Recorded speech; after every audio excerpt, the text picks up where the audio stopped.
একটা অক্ষর। আলহামদুলিল্লাহ শব্দটা লিখতে 8টা অক্ষর লাগে। কয়টা?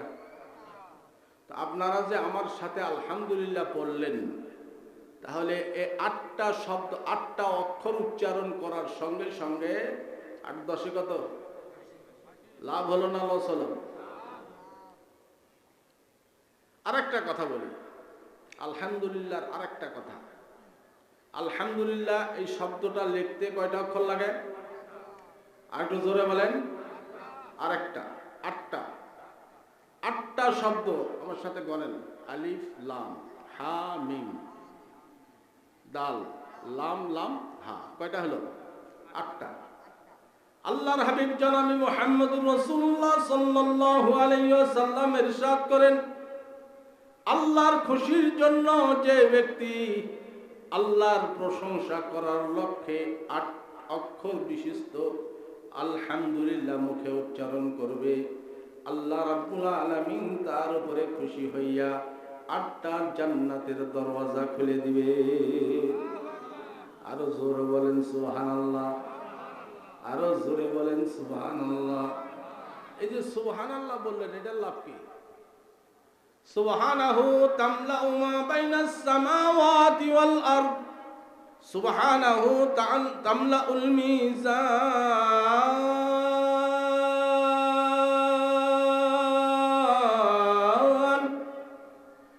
সুবহানাল্লাহ জুবানে উচ্চারণ করার সঙ্গে সঙ্গে আল্লাহ রাব্বুল আলামিন, যে ব্যক্তি সুবহানাল্লাহ উচ্চারণ করে, হাসরের ময়দানে সুবহানাল্লাহর ওয়েট, সুবহানাল্লাহর ওজন এত বেশি হবে, আল্লাহ রাব্বুল আলামিন মিজানে তার নেকির ভাল পাল্লা ভারী করে দিবে। আল্লাহু আকবার বলেন। আরো জোরে বলেন আল্লাহু আকবার। এ মুসলমান ভাইরা রে আমার, আল্লাহর হাবিব বলেন, সুবহানাহু তামলাউ মা বাইনাস সামাওয়াতি ওয়াল আরদ। সুবহানাল্লাহ এমন একটা শব্দ, সেই শব্দটা উচ্চারণ করার সঙ্গে সঙ্গে আসমান জমিন যে ফাঁকা জায়গাটা আছে, আল্লাহ রাব্বুল আলামিন এই পরিমাণ সওয়াব দিয়ে তার আমলনামা ভরে দেয়। জোরে বলেন আল্লাহু আকবার। আরো জোরে বলেন আল্লাহু আকবার। আরো জোরে বলেন আল্লাহু আকবার। নারায়ে তাকবীর।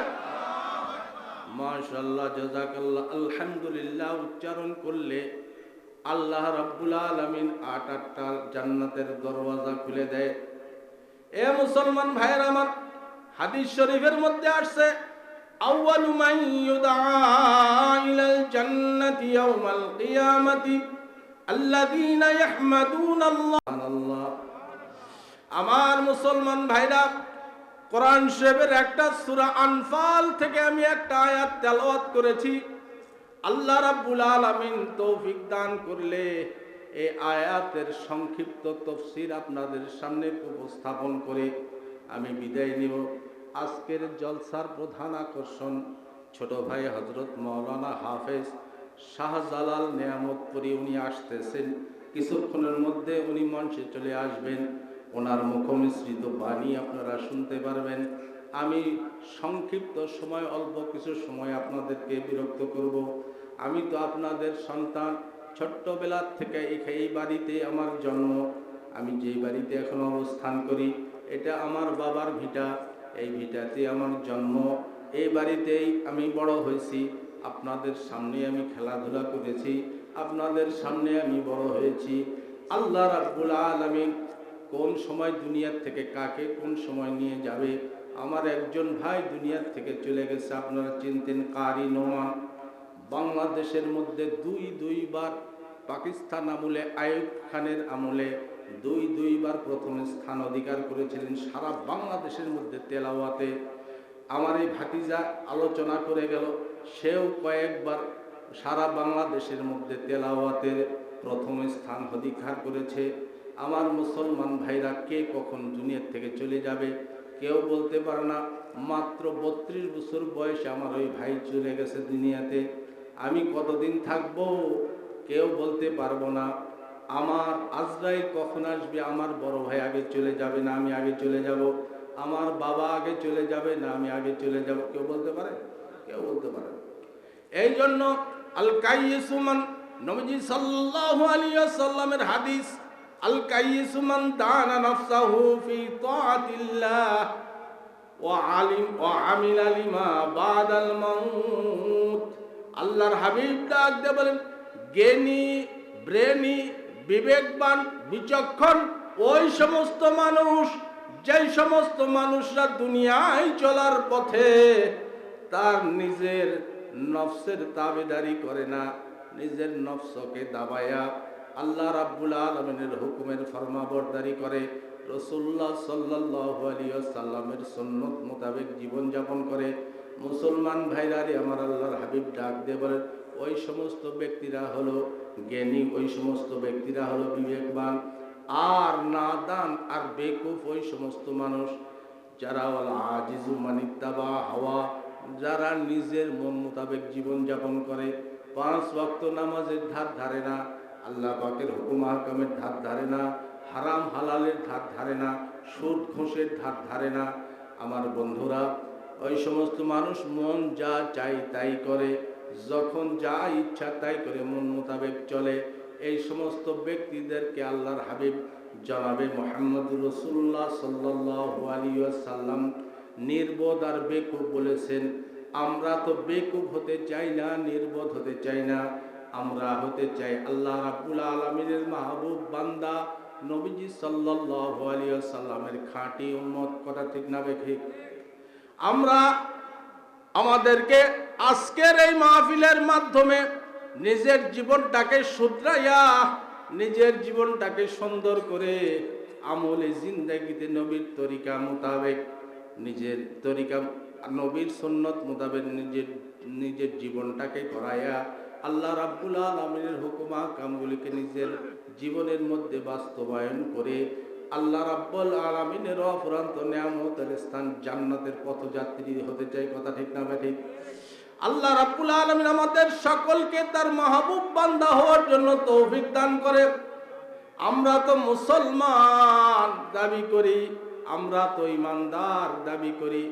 ইমানদার কাকে বলে? আমি যে আয়াতটা আপনাদের সামনে উপস্থাপন করেছি এখন, কোরআন শরীফের সূরা আনফালের থেকে, আনফালের শুরুর দিকে যে আয়াতটা আল্লাহ রাব্বুল আলামিন কোরআন মাজিদের মধ্যে নাজিল করছে, ওই আয়াতটা আমি আপনাদেরকে শোনাবো। ওই আয়াতের উপরে কিছুক্ষণ কথা বলার চেষ্টা করব। ইন্নামাল মুমিনুনা আল্লাযীনা ইযা যুকিরাল্লাহ, জোরে বলেন আল্লাহু আকবার। ইন্নামাল মুমিনুনা আল্লাযীনা ইযা যুকিরাল্লাহ ওয়াজিলাত কুলুবুহুম وإذا تليت عليهم آياته زادتهم إيمانا। আল্লাহ রাব্বুল আলামিন ডাক দিয়ে বলেন, ইন্নামাল মুমিনুন, 5টা কোয়ালিটি আল্লাহ পাক এই আয়াতের মধ্যে আলোচনা করছেন। মুমিনের কোয়ালিটি 5টা, মুমিন হওয়ার আলামত হলো 5টা। আল্লাহ রাব্বুল আলামিন ডাক দিয়ে বলেন, 1 নম্বর যে সমস্ত লোকেরা, ইন্নামাল মুমিনুনা আল্লাযীনা ইযা যুকিরাল্লাহ, যাদের সামনে আল্লাহর কোরআনের আয়াত তেলাওয়াত করা হয়, যাদের সামনে আল্লাহর আয়াত, কোরআনের আয়াতের তাফসীর করা হয়, আল্লাহর কোরআনের আয়াত শোনার সঙ্গে সঙ্গে, আল্লাহ রাব্বুল আলামিনের জিকির করার সঙ্গে সঙ্গে, আল্লাহ রাব্বুল আলামিনের জিকির শোনার সঙ্গে সঙ্গে, আল্লাহ রাব্বুল আলামিনের স্মরণ কোন মানুষের সামনে উপস্থাপন হওয়ার পরে যেই সমস্ত মানুষের অন্তর প্রকম্পিত হয়, যাদের অন্তরটা কেঁপে ওঠে, আল্লাহ রাব্বুল আলামিন ডাক দেবেন, ওই সমস্ত মানুষ হলো ঈমানদার।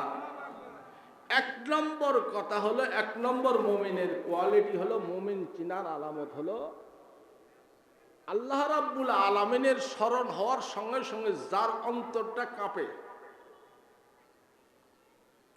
আল্লাহর স্মরণ কেমন, আমি 2টা কথা দিয়ে আপনাদেরকে বোঝানোর চেষ্টা করি। আল্লাহ পাক দয়ালু, আল্লাহ পাক রহমান, কথা ঠিক না বেঠিক? দয়ার সাগর আল্লাহ পাক, দয়ার সাগর, রহমান রহিম, আর রহমানির রহিম, মালিক ইয়াউমিদ্দিন, আছে না নাই? আল্লাহ পাক দয়ালু, রহমান রহিম। কেমন রহিম, কেমন দয়ালু? পৃথিবীতে আমরা সাধারণত দেখে থাকি আমাদেরকে সবচেয়ে বেশি ভালোবাসে মা আর বাবা। কথা ঠিক না ভাই? ঠিক। মায়ের চেয়ে আদরের মানুষ আর কেউ নেই, মার চেয়ে ভালোবাসার মানুষ আর কেউ নেই। কিন্তু দুঃখ আর আফসোসের বিষয়, ছোট্টবেলায় যখন আমরা ছোট ছিলাম, স্কুল থেকে বাড়িতে এসে যদি মাকে না দেখছি, মা নাই বাড়িতে, মা নাই ঘরে, মা নাই, তো ওই সন্তান পাগল, ওইদিকে খোঁজে ওইদিকে খোঁজে। পাশের বাড়ির চাষিকে জিজ্ঞেস, চাষি মাকে দেখছেন, মা কই গেছে? না তো বাবা দেখিনি। আরো বাবা, মা কই গেল? দীর্ঘক্ষণ পর, 1-1.5 ঘন্টা পরে মা যখন এক জায়গায় গেছিল জরুরি কাজে, ওখান থেকে আসছে, আসার পরে মাকে জড়ায় ধরে কান্দে, তুমি এতক্ষণ কোথায় ছিলা? তোমার জন্য আমি অস্থির হয়ে গেছি, আমি কাঁদতেছি। তো মা মাঝে মাঝে আবার এটাও কয় যে তোরে এত কই অকাম বদকাম করিস না, তখন তো আমাকে রাগ দেখাস, চটে উঠিস, এরকম করে না? করে না? এই খবরদার, এখন বাইরে বেরতে পারে, তোর কথা কে শোনে? এরকম বলে না? বলে না? মাকে এই ধরনের কথা বলা যাবে না। কিন্তু ছোট বাচ্চা বোঝে নাই, হয়তো বলে ফেলছে, তো তখন কাঁদ কাঁদ সুরে, কান্দা কান্দা সুরে তখন মা তাকে বলতে থাকে, আচ্ছা ঠিক আছে, এইবারের মতো তোকে ক্ষমা করে দিলাম, ভবিষ্যতে মার অবাধ্য হবি না, ঠিক আছে? তখন ওই বাচ্চা বলে, ঠিক আছে, এখন থেকে আর তোমার কথার বাহিরে কোনো কাজই করব না। আল্লাহ রাব্বুল আলামিন আমাদের সকলকে মাকে, আমাদের মার মূল্যায়ন করার তৌফিক দান করে, জোরে বলে না আমিন। মা একটা সাংঘাতিক জিনিস। সন্তান দুষ্টামি করছে, বদমাইশি করছে, মার কথা শুনে নাই, মা একেবারে রাগান্বিত হয়ে গেছে। দুপুরবেলা যখন বাড়িতে আসছে, মা লক্ষ্য করে দেখে তার হাঁটু পর্যন্ত কাদা, গায়ের মধ্যে ধুলাবালি লাগা, বিভিন্ন ধরনের দৌড়ঝাঁপ খেলাধুলা করতে করতে শরীরের পরিস্থিতিটা বিকৃত করে দিয়েছে। মা একটা ছড়ি নেয়া, মা একটা ব্যাট লইয়া সন্তানকে তাড়া করছে, তোর আজকে পিঠের চামড়া খুলে ফেলবো। এরকম হয় না? হয় না? দৌড়, বাড়ির থেকে দৌড়, দৌড় যে দিছে বাড়িতে আর সন্তান আসে না। ঘন্টার পর ঘন্টা কেটে চলে যায়, ওই সন্তান বাড়িতে আর আসে না, মার ভয়ে, মা মারবে। এরকম করতে করতে বিকাল হয়ে গেছে, সন্ধ্যা হয়ে গেছে। সন্ধ্যার পূর্ব মুহূর্তে মা নিজের বাড়ির গেটের সামনে দাঁড়ায়া একে ওকে জিজ্ঞাসা করতে থাকে, আমার আব্দুল্লাহকে, আমার ছেলেটাকে কি তোমরা দেখেছো? মুসলমান ভাইরা সবাই বলে, না তো, আমাদের চোখে পড়ে নাই। মা তখন কাঁদতে শুরু করে, কাঁদতে কাঁদতে তার চোখটা ভিজায় ফেলে, চোখ দিয়ে কাঁদতেছে আর আঁচল দিয়ে, শাড়ির আঁচল দিয়ে চোখটা মুছতেছে। মুসলমান ভাইরা এক সময় দেখা যায় ছোট্ট বাচ্চা দূর থেকে মাকে লক্ষ্য করে, এক পা আগায়, 2 পা পিছন দিকে যায়। না জানি বাড়িতে গেলে আবার মা আমাকে মারবে, মা আমাকে শাসন করবে, মা আমাকে পিটন দিবে। ছোট্ট সন্তান বাড়িতে আসার জন্য সাহস পায় না, মায়ের ভয়ে, মার আঘাতের ভয়ে। এরকম ভাবে করতে করতে সন্ধ্যা ঘনায় যাচ্ছে, মাগরিবের আজান হয়ে যাচ্ছে অবস্থা। দুপুরবেলা সকালে 4টে খাইয়ে বাসার থেকে বাইরে হয়েছিল ওই সন্তান। দুপুরবেলা মা বেত নয়া তারা করেছে, তার খাবার ভাগ্যে জোটে নাই। এবার সন্তান যখন কাছে কাছে এসে গেছে, মা দৌড়ে গিয়ে সন্তানটাকে বুকের মধ্যে জড়ায় ধরে ডাক দিয়ে কয়, আয় বাবা আয়, আমি তোরে মারবো না, ভয় করার কোনো কারণ নাই, এদিকে আয়। সন্তানকে মা বাড়ির ভিতরে নিয়ে যায়, সুন্দর করে পা ধুয়ে দিয়ে, হাত পা পরিষ্কার করে দিয়া সন্তানকে একটা প্লেটের মধ্যে খাবার দিছে। এবার সন্তান ভাত খাবে, এমত অবস্থায় তার মনে পড়ে যায়, এবার ডাক দে বলে, মা তুমি কি খানা খাইছো? মার চোখের মধ্যে কান্নার রোল পড়ে যায়, চোখ দিয়ে ঝরঝর করে পানি পড়তে থাকে। এত বড় নিষ্ঠুর মা আমি কেমনে হইলাম, এত বড় নির্দয় মা আমি কেমনে হইলাম? তুই তো দুপুরে খাইস নাই, তোকে না খাওয়াইয়া আমি মা কেমনে খাই? বাবা আমার মুখে খানা ওঠে নাই, আমার পেটে খানা যায় নাই, আমার ক্ষুধা লাগে না। আমার সন্তান সকালবেলা 4টে পান্তা ভাত খাইছে, আমার সন্তান সকালবেলা করকরা ভাত খাইছে। করকরা ভাত বোঝেন তো, ওই বাসি ভাত। এখন তো আধুনিক যুগ, এখন আর করকরা ভাতও লাগে না, পান্তা ভাতও লাগে না। কি কুকার? এটা রাইস কুকার। রাইস কুকারের মধ্যে দিলে 10 মিনিটে ভাত হয়ে যায়, 15 মিনিটে ভাত হয়ে যায়। মুসলমান ভাইরা, আমি ওই কথাটা বুঝাচ্ছিলাম, মায়ের দয়া দেখেন। সন্তান দুপুরে খানা খাই নাই, সেই জন্য সন্তানকে না খাওয়াইয়া মা খায় না। কয় বাবা তুই আগে খাবি, তারপরে আমি খাবো। সন্তানও চোখের পানি মুছে, মাও চোখের পানি মুছে।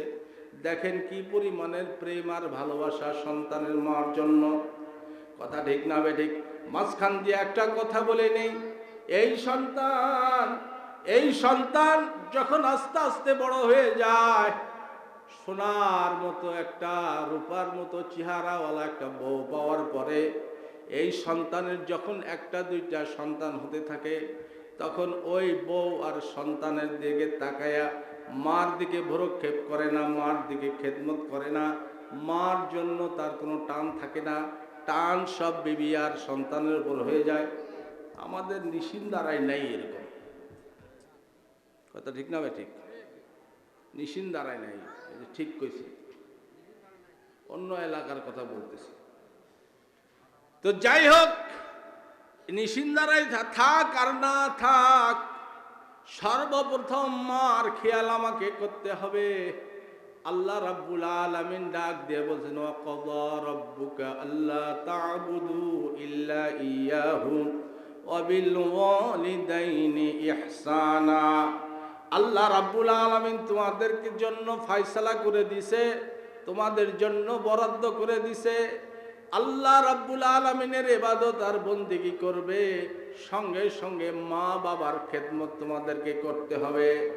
রিজার রব ফি রিজাল ওয়ালিদাইন ওয়া সাখতুর রব ফি সাখতিল ওয়ালিদাইন। আল্লাহর হাবিব বলেন, মা বাবাকে যদি সন্তুষ্ট করতে পারো, আল্লাহ রাব্বুল আলামিন সন্তুষ্ট হয়ে যাবে। মা বাবা যদি তোমার উপরে নারাজ থাকে, আল্লাহ রাব্বুল আলামিন নারাজ হয়ে যাবে। আমি হাজার হাজার কোটি টাকার মালিক, আমি শত শত কোটি টাকা দিয়া আমি মানুষকে ঘর বাড়ি করে দিলাম, সাহায্য সহযোগিতা করে দিলাম, মসজিদ মাদ্রাসা করে দিলাম, কিন্তু আমার ঘরে মা আছে, সেই মার আমি সন্তুষ্টি অর্জন করতে পারলাম না। আমি কসম করে বলি, আমার বন্ধুরা, আল্লাহর নবীর হাদিস, আল্লাহর হাবিব বলছেন, যদি মা বাবা খুশি না হয়, আল্লাহ আপনার উপরে খুশি হবে না। এই জন্য আল্লাহ রাব্বুল আলামিনের খুশি অর্জন করতে গেলে আমাদের মা বাবার খুশি অর্জন করতে হবে।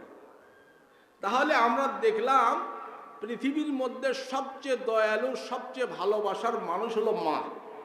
আরো অনেক উদাহরণ আছে মার ভালোবাসার উদাহরণ। এটা মানুষকে বলতে হয় না, বোঝানোর দরকার হয় না, সমস্ত মানুষই বোঝে। মা সবচেয়ে সন্তানকে বেশি ভালোবাসে। পৃথিবীতে সবচেয়ে ভালোবাসার মানুষ হলো, বেশি ভালোবাসার মানুষ হলো মা। আর এর চেয়েও বান্দাকে আল্লাহ রাব্বুল আলামিন সবচেয়ে কম করে হলো মার থেকে 70 গুণ বেশি ভালোবাসে। কোন কোন রিওয়ায়াত মোতাবেক পাওয়া যায় 70,000 গুণ বেশি ভালোবাসে। আল্লাহর ভালোবাসার কথা বর্ণনা করে শেষ করা যাবে না। আল্লাহ রহমান, দয়ালু তো দয়ালুই। আল্লাহ পাকের যদি দয়া না থাকতো, আমরা যে পরিমাণ প্রত্যেক দিন গুনাহ করি, বদমাইশি করি, শয়তানি করি, শয়তানের অনুসরণ করি, অনুকরণ করি, আমাদের নসিবে ভাত জুটতো না, আমাদের নসিবে আল্লাহ রিজিক দিতেন না, যদি আল্লাহ সবচেয়ে বেশি না ভালোবাসতেন। দেখেন কত ধরনের দুষ্টামি। যেমন দেশের মধ্যে উন্নয়ন ঘটছে তত গুনাও বাড়ছে, উন্নতির শীর্ষে চলে গেছে। আজ থেকে 30 বছর আগে মোবাইল ফোন ছিল না। আপনার বাড়িতে একজন মারা গেছে, যা খবর দিয়ে আসতে হতো যে আগামীকাল আসরের সময় বা আজকে আসরের নামাজের পরে বা জোহরের নামাজের পরে অমুকে মারা গেছে, ওনার জানাজা। কথা ঠিক না ঠিক? খবর দিয়ে আসা লাগতো, সাইকেল হোক রিক্সা হোক যেভাবেই হোক। কিন্তু এখন আর তা লাগে না। এখন 1 সেকেন্ডে খবর পৌঁছেছে, টিপ দিতে যতক্ষণ সময়। কথা ঠিক না ঠিক? উন্নতির শীর্ষে পৌঁছে গেছে। এখন ফোন দিয়ে একজন আরেকজনকে বলছে, কেন ধলু তুমি এখন কোথায়? ও বলতেছে আমি ফত্তালি বাজার, অথচ সব বসে আছে না নাই? বিজ্ঞান যত উন্নতিতে গেছে, মোবাইল যেমন প্রয়োজনীয় জিনিস তেমন ওর মধ্যে গুনার কারণও ভরা। কথা ঠিক না ঠিক? মোবাইল দরকার আছে। আপনারা বাদাম ভাজা খান, বাদাম ভাজা খেতে বড় টেস্টি। বাদাম ভাজা কেমনে খান? বাদামটা টিপ দিয়ে ভিতর থেকে দানাটা নিয়ে এর মধ্যে একটা ডলা দেন, দিয়ে তার সাবলা টাবলা যা আছে সব ফালাই দিয়ে ভিতরের দানাটা আমরা খেতে থাকি। বড় মজাদার খাবার। কথা ঠিক না ঠিক? ঠিক মোবাইলটা আমরা ওইভাবেই ব্যবহার করব। মোবাইলের মধ্যে হাজার হাজার কোটি কোটি গুণা দিয়ে ভরা। হাজার হাজার গুণা, কোটি কোটি গুণা। কোটি বললে ভুল হবে না। কত পৃথিবীতে যত প্রকারের গুণা আছে সব মোবাইলের মধ্যে। কথা ঠিক না ঠিক? হ্যাঁ, মোবাইল জরুরি জিনিস। ছেলে মেয়েদের লেখাপড়ার কাজেও লাগে। অনলাইনে ক্লাস হয়, মোবাইল দরকার আছে। কিন্তু এটা খেয়াল রাখতে হবে। ছোট ছোট বাচ্চা তো, অল্প বয়স, 17 বছর, 18 বছর, 16 বছর, 14 বছর, 13 বছর, 12 বছর বয়সের ছেলে অনলাইনে ক্লাস করার জন্য আপনি মোবাইল কিনে দিয়েছেন। এখন ওর মধ্যে অনেক সময় গুনার দিকেও ছুটতে পারে। যতক্ষণ টাইম, বিশেষ করে মাদেরকে বলবো, যতক্ষণ টাইম আপনার মেয়ের ওই মোবাইলটা ক্লাসের দরকার, অনলাইনে ক্লাসের দরকার, ততক্ষণ টাইম তার কাছে মোবাইল রাখা যাবে, অন্য টাইম আর রাখা যাবে না। ছেলেদের ক্ষেত্রেও তাই। এটা কন্ট্রোল করা বড় মুশকিল হয়ে গেছে। এমনও ঘটনা ঘটছে, বাবা মোবাইল কিনে দেয় নাই, বিদেশে আত্মহত্যা করছে। কথা ঠিক না বেটি? অনেক খবর আছে, এগুলো মোবাইলের মধ্যেই খবর আছে। তো আমাদেরকে আল্লাহ রাব্বুল আলামিন মোবাইলের গুনাহ থেকে হেফাজত করে। জোরে বলেন আমিন। ইন্নামাল মুমিনুনা আল্লাযীনা ইযা যুকিরাল্লাহ ওয়াজিলাত কুলুবুহুম ওয়া ইযা তুলিয়াত আলাইহিম আয়াতুহু যাদাতহুম ঈমানা। আমি বলতেছিলাম মুমিনের আলামত, মুমিন চিনার আলামত, মুমিন হওয়ার আলামত 1 নম্বর হলো আল্লাহর যদি জিকির হয়, আল্লাহর যদি জিকির করে তার অন্তরটা প্রকম্পিত হয়। আল্লাহ রাব্বুল আলামিন যে দয়ালু, আল্লাহ পাক যে রহমান, আল্লাহ পাক যে রহিম। আহা, যত প্রকারের গুনাহ আমাদের হচ্ছে প্রত্যেক দিন। এই কয়েকদিন আগে একটা ভূমিকম্প হয়ে গেল না? একবারে একটা ঝাঁকি দিছে। আল্লাহ পাকের ঝাঁকি দিতে তো সময় লাগবে না। এই দুনিয়া বিদীর্ণ করতে, ধ্বংস করতে কি লাগবে না? সময় লাগবে না। এই পৃথিবী যখন আল্লাহ রাব্বুল আলামিন সৃষ্টি করেন, গোটাটা পানি ছিল। পৃথিবী গোটাটা কি? ইন্নামা আরাদা শাইআন আন ইয়াকুলা লাহু কুন ফায়াকুন। আল্লাহ পাক কোন জিনিস নির্মাণ করার যদি চিন্তা করেন তো শুধুমাত্র বলেন হও, আর সঙ্গে সঙ্গে হয়ে যায়। আল্লাহ পাক বললেন যে মাটি হও, তো মাটি হয়ে গেছে। মাটি যে হয়ে গেছে, এরপরে এই মাটি দোলে। কার উপরে? এটা পানির উপরে, পানির উপরে, এই জন্য দোলে। যখন দেখলেন আল্লাহ রাব্বুল আলামিন মাটিটা দুলতেছে, তা আল্লাহ রাব্বুল আলামিন প্যারাক স্বরূপ, খুঁটি স্বরূপ আল্লাহ রাব্বুল আলামিন পৃথিবীতে পাহাড় সৃষ্টি করলেন। আমাদের এই সাইডে একটা গড় আছে, ছোট পাহাড়, এটা আমরা গড় বলি। চিটাগাঙ্গের মধ্যে পাহাড় আছে, বড় বড় উঁচু উঁচু পাহাড়। এই পাহাড়গুলো কিসের? এই যে গড়, এটা কিসের তৈরি? গড়টা কিসের? মাটি। চিটাগাঙ্গের মধ্যে যেগুলো পাহাড় আছে কি? মাটি। কিন্তু আল্লাহ রাব্বুল আলামিন, আপনি সৌদি আরব যারা গেছেন, যারা হজ করতে গেছেন, ওমরা করতে গেছেন, সৌদি আরব, আরব আমিরাত, দুবাই, কাতার, কুয়েত, এগুলি, এই দেশগুলির বিভিন্ন অঞ্চলের মধ্যে দেখা যায় আল্লাহ রাব্বুল আলামিন সেখানে যে পাহাড়গুলি নির্মাণ করে রাখছেন, সমস্ত পাহাড়গুলি জমাট পাথরের। জোরে কোন আল্লাহু আকবার। আরো জোরে বলেন আল্লাহু আকবার। নারায়ে তাকবীর।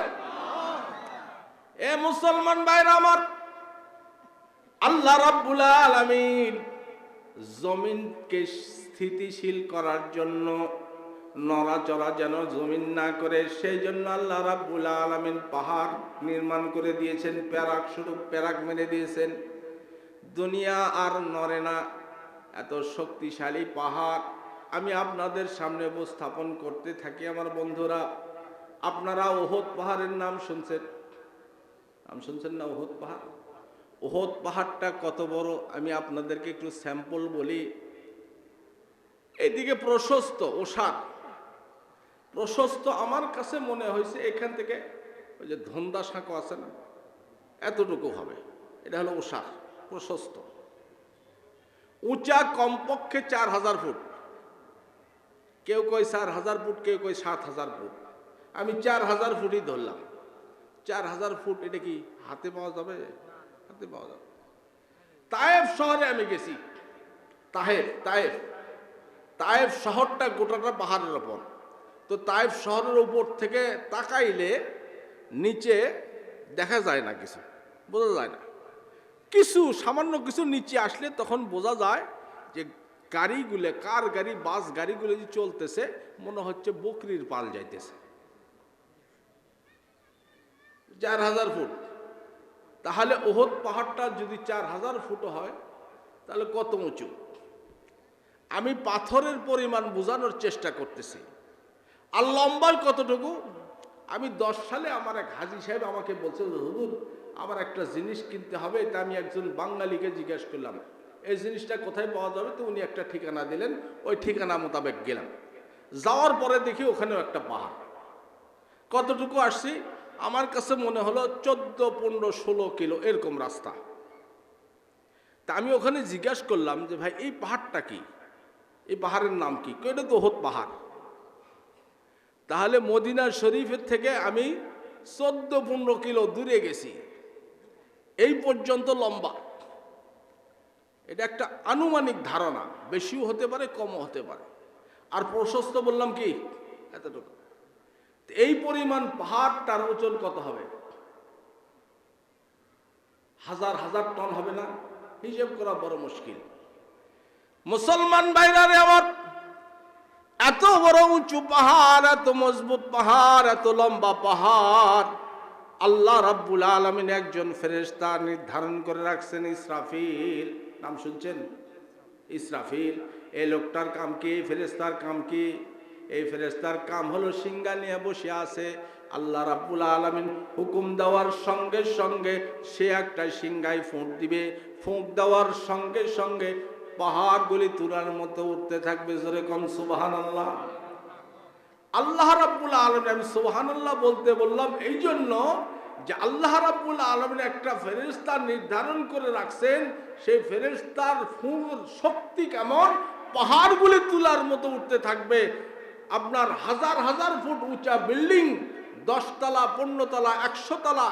আপনার মক্কা শরীফের মধ্যে যে বিল্ডিংটা আছে, কেউ কয় 119 তলা, কেউ কয় 114 তলা। এরকম আমেরিকার মধ্যেও আছে। এই বিল্ডিংগুলি তুলার মধ্যে উঠতে থাকবে।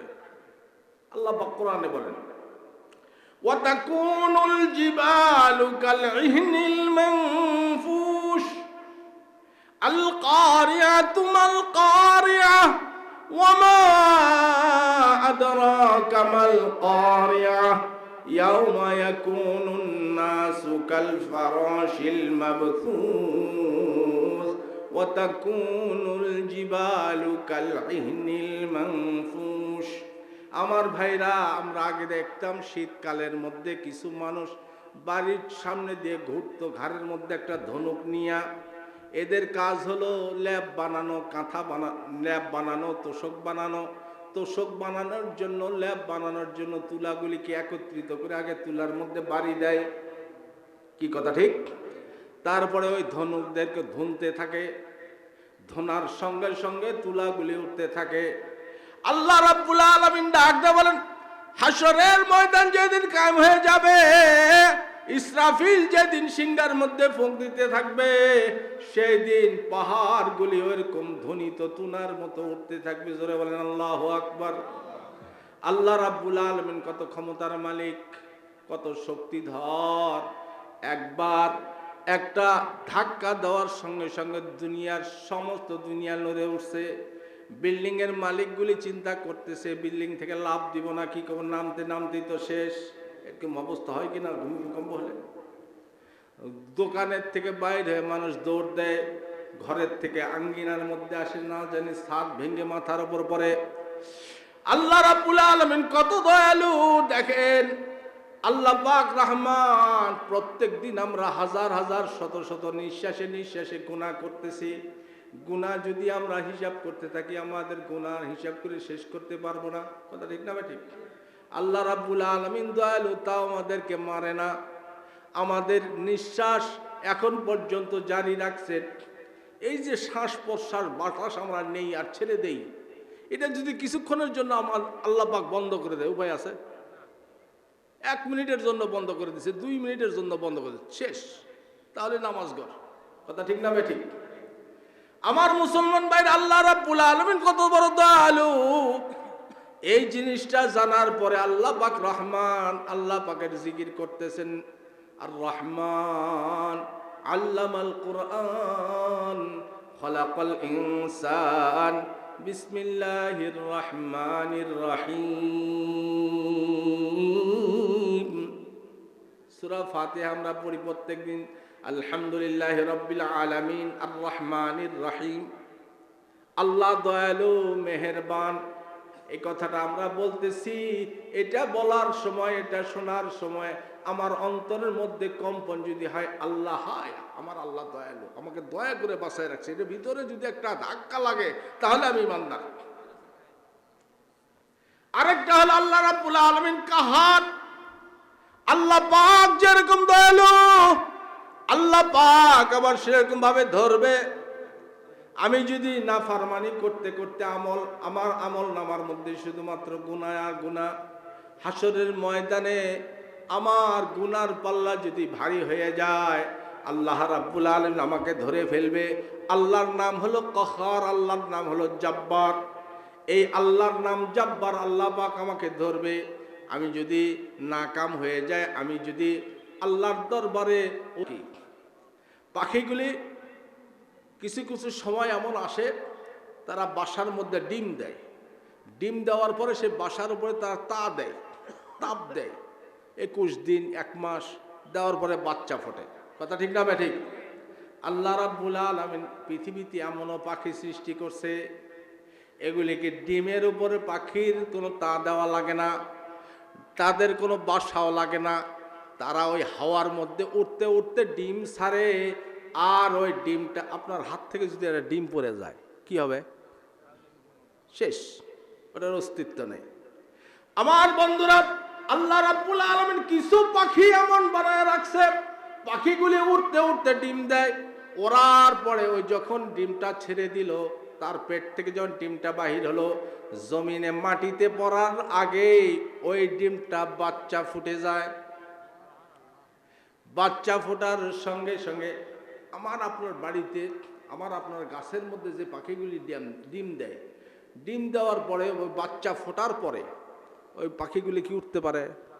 কিছু সময় লাগে, নির্দিষ্ট কিছু সময়, একটু বড় হওয়ার পরে পাখা টাকা গজানোর পরে তারপরে ওরে আকাশে উঠতে উঠতে যেই সমস্ত পাখিগুলি ডিম দিল, আল্লাহ রাব্বুল আলামিন কুদরত বুঝায় দিলেন, ওই পাখি, ওই জাতের পাখির ডিমগুলি জমিনে পড়ার আগে ওই পাখিগুলি এমন ভাবে আল্লাহ রাব্বুল আলামিন তাদের মধ্যে পরিপূর্ণতা দান করেন, ওই পাখিগুলি আবার উঠতে উঠতে জমিনে পড়ার আগে আবার ওরা শুরু করে দেয়। জোরে কোন সুবহানাল্লাহ। হয়তো উঁচার থেকে পড়লে বাচ্চাগুলি মরে যাবে না? আপনার গাছের এখানে ঘুঘু পাখি ডিম দিছে, বাচ্চা হয়েছে, ওটা যদি হঠাৎ করে পড়ে যায়, মরে শেষ। কিন্তু ওই সমস্ত পাখির বাচ্চাগুলি ডিম ছাড়ার সঙ্গে সঙ্গে ওই হাওয়ার তালে তালে আল্লাহ রাব্বুল আলামিন বাচ্চাটাকে ফুটায় দেয়।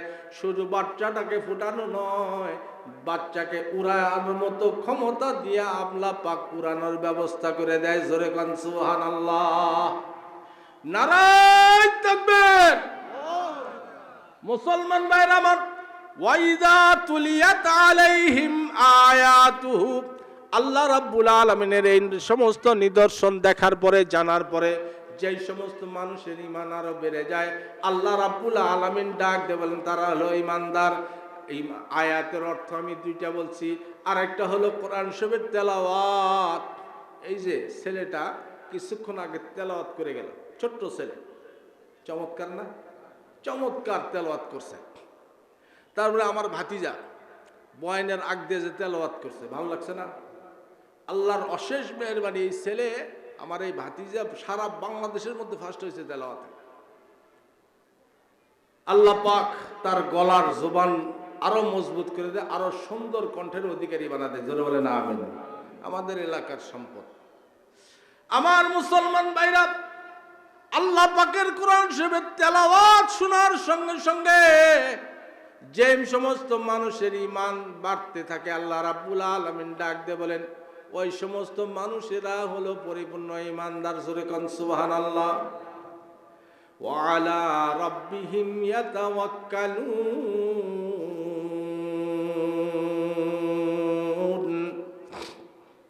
3 নম্বর আল্লাহ পাক মুমিনার আলামত বলতেছেন, যে সমস্ত মানুষরা সুখে থাক আর দুঃখে থাক, গরিব হোক আর ধনী হোক, আল্লাহ রাব্বুল আলামিন যাকে যে অবস্থার মধ্যে রাখছে, ওই অবস্থার মধ্যে থেকে যে সমস্ত মানুষরা একমাত্র ভরসার মালিক আল্লাহকে বানায়, ভরসার স্থল আল্লাহ, নির্ভরতা একমাত্র আল্লাহর উপরে, আল্লাহর উপরে একমাত্র যারা আস্থা রাখে, আল্লাহ রাব্বুল আলামিন ডাক দিয়ে বলেন ওই সমস্ত মানুষরা হলো ঈমানদার। প্রত্যেকটা প্রাণী দেখেন আল্লাহর উপর নির্ভরশীল। প্রত্যেকটা প্রাণী, বাঘ বলেন, সিংহ বলেন, যত প্রাণী আছে, পাখি বলেন, সকালবেলা দেখেন, সকালবেলা ভোরবেলা আমি ফজরের নামাজ পড়াইতে যাই, ওই পার্কের সামনে দিয়ে যাই, তো ওখানে অনেক গাছ শুনতে পাই কিচিমিচি কিচির রবে ডাকতেছে। তে কিচিমিচি রবে ডাকতেছে, এটা পাখি কি কয়? চেঁচামেচি করে। তা আমরা তো এটাই বুঝি না।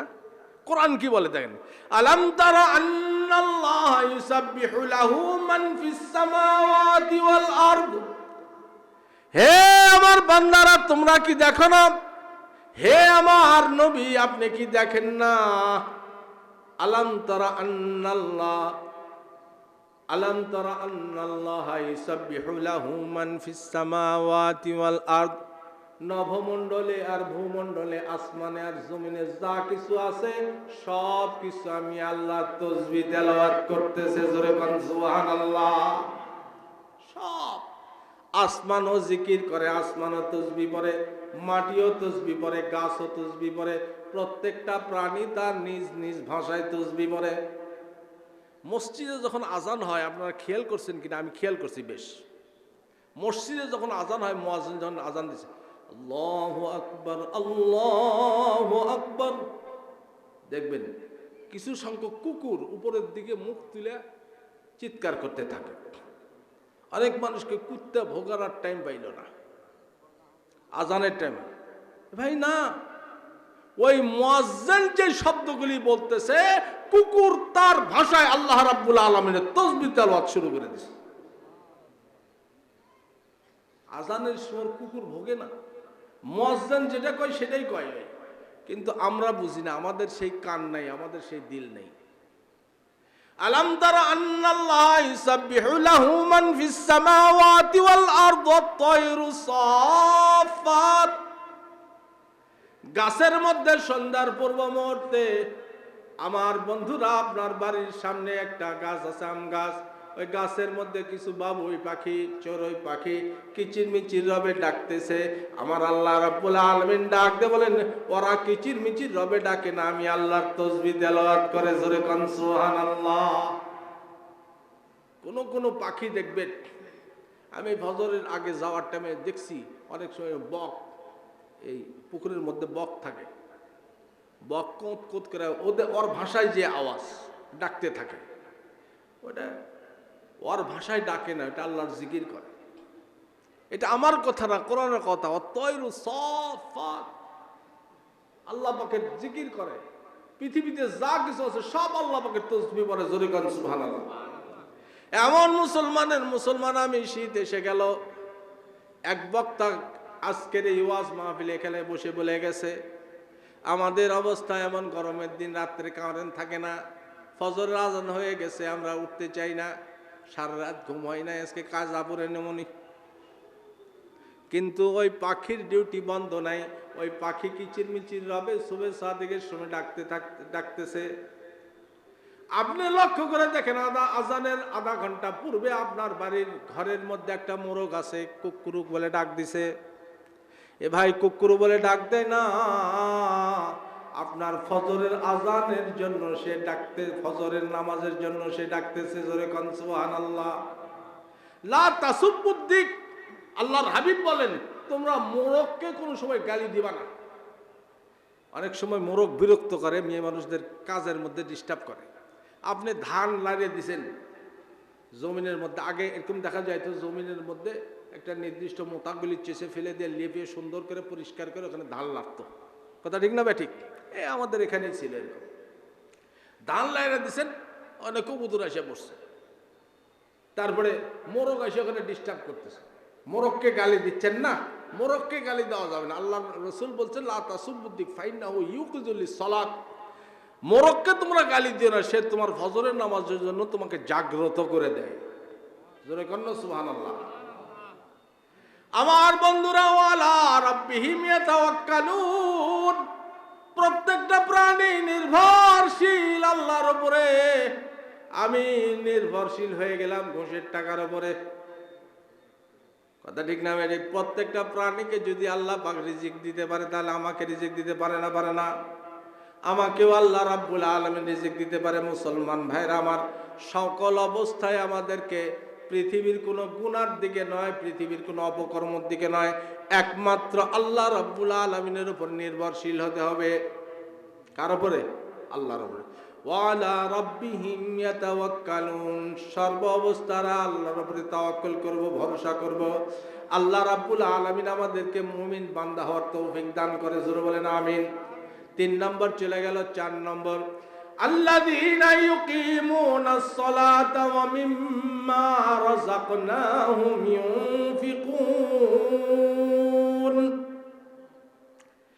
আল্লাহ রাব্বুল আলামিন ডাকতে বলেন, যে সমস্ত মানুষ নামাজ আদায় করবে তারা হলো মুমিন। যে সমস্ত মানুষ নামাজ আদায় করবে, নামাজ কায়েম করবে। নামাজ কায়েমের অর্থ কি? নামাজের মধ্যে সুন্নত আছে, নামাজের মধ্যে ফরজ আছে, নামাজের মধ্যে ওয়াজিব আছে। কি কি কারণ, কি কি কাজ করলে নামাজ ভেঙে যায় সেটাও আছে। নামাজের মধ্যে কথা বলা যাবে? নামাজের মধ্যে হাসা যাবে? হাসা যাবে না। ইমাম সাহেব আল্লাহু আকবার বলে বসে গেছে, বোঝেন নাই? 2 রাকাত হয়েছে, ইমাম সাহেব আল্লাহু আকবার বলে কি বসছে, ফস করে একটা লোক বেয়া খেলে দাঁড়ায় গেছে। একদম হয় না, হয় না, সে মনে করছে যে 3 রাকাত মনে হয় বা 1 রাকাত, সে দাঁড়ায় গেছে। আবার যখন দেখছে মানুষ বসছে, উনি বসছে, এটা দেখে আরেকজন মুসল্লি হাসা শুরু করে দিচ্ছে। এটা ছোট ছোট বাচ্চাদের ক্ষেত্রে হয়। এরকম যদি পরিস্থিতি হয়, তাহলে নামাজের মধ্যে যদি কেউ হাসে, তাহলে নামাজ থাকবে? নামাজ ভেঙে যাবে। নামাজের মধ্যে ফরায়েজ, নামাজের ওয়াজিব, নামাজের সুনান সব কিছু জেনে বুঝে নিজে নামাজ আদায় করা, আর অধীনস্থদেরকে, আমার বিবি, আমার বাচ্চা, আমার ছেলে, আমার মেয়ে, আমার ভাই, আমার বোন, আমার আত্মীয় স্বজন যারা আছে, আমার অধীনস্থ যারা আছে, তাদেরকে নামাজের উপরে উদ্বুদ্ধ করার নাম হলো নামাজ কায়েম করা। বুঝলেন এই কথাটা? নিজেও নামাজ পড়তে হবে, অপরকেও নামাজের দিকে দাওয়াত দিতে হবে। আমার বন্ধু নামাজ পড়ে না, আমি তাকে দাওয়াত দিব, আসো ভাই চলো নামাজে যাই। পারবো তো ইনশাল্লাহ? আল্লাহ পাক আমাদেরকে তৌফিক দান করে। যারা নামাজ কায়েম করবে, আল্লাহ রাব্বুল আলামিন বলে তারা হলো ঈমানদার। আল্লাযীনা ইউকিমুনাস সালাতা ওয়া মিম্মা রাযাকনাহুম ইউনফিকুন। আর পঞ্চম নম্বর মুমিনের আলামত হলো যে সমস্ত মানুষ যার কাছে যে পরিমাণ আছে, যার আয় যেরকম, সেই আয় অনুযায়ী সে আল্লাহর রাস্তায় ব্যয় করে, আল্লাহর রাস্তায় খরচ করে। আল্লাহ রাব্বুল আলামিন তার কোরআনের মধ্যে উল্লেখ করে দিয়েছেন, যারা আমার জন্য খরচ করে, আমার জন্য আমার রাস্তায় খরচ করে, আমি আল্লাহ ঘোষণা দিলাম সেই সমস্ত মানুষ হলো ইমানদার। 1000 কোটি টাকার মালিক, সে আল্লাহর রাস্তায় খরচ করবে কোটি টাকা। 100 কোটি টাকার মালিক, সে আল্লাহর রাস্তায় খরচ করবে লক্ষ টাকা। বোঝেন নাই? একজন 500 টাকার মালিক, সে আল্লাহর রাস্তায় খরচ করবে 5 টাকা। একজন দৈনন্দিন 100 টাকা কামাই করে, সে আল্লাহর রাস্তায় যদি খরচ করে 1 টাকা, সে যদি অন্তর থেকে এরকম খরচ করতে পারে, দিল থেকে, যে আমি আল্লাহর খুশির জন্যই খরচ করতেছি, আল্লাহ রাব্বুল আলামিন ডাক দিয়ে বলো সে ঈমানদার। জোরে বলেন সুবহানাল্লাহ। এই সমস্ত আমলগুলি ছিল সাহাবীদের মতো। এই সমস্ত আমলগুলি কার মধ্যে ছিল? সাহাবীদের মধ্যে। সাহাবীরা নবীজি সাল্লাল্লাহু আলাইহি সাল্লামের মাধ্যমে, নবীজি সাল্লাল্লাহু আলাইহি সাল্লামকে দেখে দেখে এমন ইমানের বলিয়ান হয়েছে, দুনিয়ার পরাশক্তিকে তারা কিচ্ছু মনে করে না, তুচ্ছ নগণ্য মনে করছে। কথা ঠিক না ভাই? ঠিক। এই 5টা কাজ করে যদি কেউ মুমিন হতে পারে, আল্লাহ তাকে 3টা পুরস্কার দিবে। কয়টা পুরস্কার? 3টা পুরস্কার। মাঝখান দিয়ে আমি একটা কথা আপনাদেরকে বলি, সেটা হলো সাহাবারা কেমন ইমানদার ছিলেন, কেমন। পৃথিবীর সবকিছু একদিকে, আল্লাহ এবং আল্লাহর রাসূল তাদের কাছে একদিকে। পৃথিবীর সবকিছু একদিকে, আল্লাহর হুকুম এবং নবীর সুন্নাত আরেকদিকে। সবকিছুকে ফালাই দিয়া, সবকিছুকে তুচ্ছ করে তারা সব সময় আল্লাহ এবং আল্লাহর রাসূলের সুন্নতকে আঁকড়ে ধরছে, আল্লাহ এবং আল্লাহর রাসূলকে বেশি ভালোবাসছে। আমি একটা উদাহরণ স্বরূপ বলি, কেমন ভালোবাসে। দুনিয়ার সবকিছু ছেড়ে দিছে। ছোট্ট একটা বাচ্চা কোলে নিয়ে একজন মহিলা ঘরের কোণার মধ্যে বসে আছে। পাশের গলি দিয়ে একজন বলতে বলতে যায়, কাফের বেঈমানরা ইসলামকে ধ্বংস করে দেওয়ার জন্য, ইসলামের আলোকে নির্বাপিত করে দেওয়ার জন্য মদিনার দিকে এগিয়ে আসতেছে। এ ইমানদাররা, এ মুসলমানেরা, খবরদার! নবীর সাহাবীরা একজনও, নবীর আদেশ, একজনও ঘরের কোণার মধ্যে বসে থাকতে পারবে না।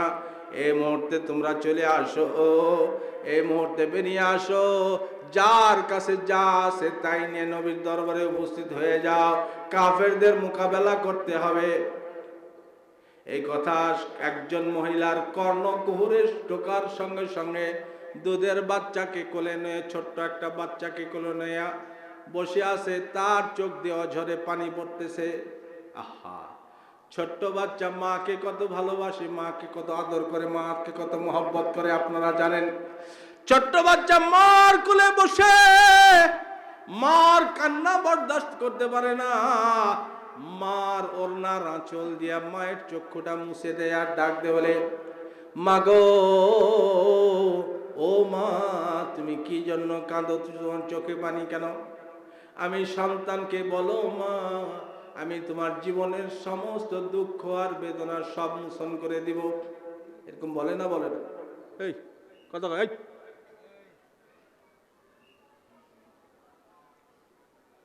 ছোট্ট বাচ্চা ডাক দিয়ে বলে, মা, ও মা, দয়া করে আপনি কাঁদবেন না, আপনি আর কাঁদেন না মা, আপনার জীবনের সমস্ত দুঃখ বেদনা আমি মোচন করে দিব মা। মা আর কান্নার স্পিড আরো বেড়ে গেল। ছোট্ট বাচ্চা আবার মার গলা জড়া ধরছে, মা কেন তুমি বলো না? আরো কান্নার তোমার স্পিড বেড়ে গেল কেন? কি দুঃখ তোমার, কি বেদনায় তুমি কাঁদতেছো? পিড়াকুপিড়ি করার পরে আমি সংক্ষিপ্ত আকারে বলতেছি, আমার ঘড়ি বারবার সিগন্যাল দিচ্ছে প্রধান বক্তা চলে আসবে। আমার মুসলমান ভাইরা, ছোট্ট বাচ্চা এবার মা তার দিকে তাকায়া, ছোট্ট বাচ্চার দিকে তাকায়া মা ডাক দিয়ে বলে, এ বাচ্চা, অনেকদিন পূর্বের কথা, তুমি যখন আরো ছোট ছিলে, অনেকদিন পূর্বের কথা, এরকম ভাবে নবীর একজন সাহাবী ডাক দিয়ে বলতেছিল, কাফের বেঈমানরা ইসলামের আলোকে নির্বাপিত করে দেওয়ার জন্য আসতেছে, ধেয়ে আসতেছে। কে আসো? ইমানদার মুসলমান একজনও ঘরে বসে থাকতে পারবে না, তাড়াতাড়ি এসে যাও, নবীর সাহাবীদের কাতারে সারিবদ্ধ হয়ে যাও। এ বাচ্চা, ওই দিন তুমি যখন ছোট, তুমি যখন আমার বুকের দুধ খাও, আমি তোমার বাবার হাতে তরবারিটা উঠাই দিয়েছিলাম। যাও, মুসলমানের পক্ষে, আল্লাহর কোরআনের পক্ষে, আল্লাহর দ্বীনের পক্ষে লড়াই করতে করতে যদি তুমি শহীদ হয়ে যাও, আমার কোনো আফসোস নাই। চলো, চলে যাও নবীর কাছে। তরবারিটা তোমার বাবার হাতে উঠাই দিয়েছিলাম, তোমার বাপ সেই যে গেছে, আর কোনোদিন ফিরে আসে নাই। জিহাদের ময়দানে লড়তে লড়তে এক সময় শাহাদত বরণ করে আল্লাহ রাব্বুল আলামিনের অফুরন্ত নেয়ামতের স্থান বিনা হিসাবে জান্নাতের অধিকারী হয়ে গেছে। জোরে কোন সুবহানাল্লাহ। যারা দ্বীনের জন্য, দেশের জন্য, ইসলামের জন্য নিজের জীবনটাকে বিলাইয়া দিবে, আল্লাহ রাব্বুল আলামিনের পক্ষ থেকে তার পুরস্কার হলো আল্লাহ পাক বিনা হিসাবে তাকে জান্নাতুল ফেরদৌস দান করবে। ডাক দে বলে, বাচ্চা, মা বুঝেছি আমার বাবা দুনিয়ার থেকে চলে গেছে, সেই জন্য বুঝি তোমার দুঃখ, সেই জন্য বুঝি তুমি কাঁদো। ডাক দে বলেন, না রে বাচ্চা, না, একটু খেয়াল করেন, ভালো করে খেয়াল করেন। আসুন। ছোট্ট বাচ্চা মাকে ডাক দেওয়া বলে, মা তুমি কেন কাঁদো? আমার বাবা দুনিয়ার থেকে চলে গেছে, আমার বাবা মারা গেছে, সেই দুঃখে তুমি কাঁদতেছ? বলে, বাচ্চা, না, সেই জন্য কাঁদি না।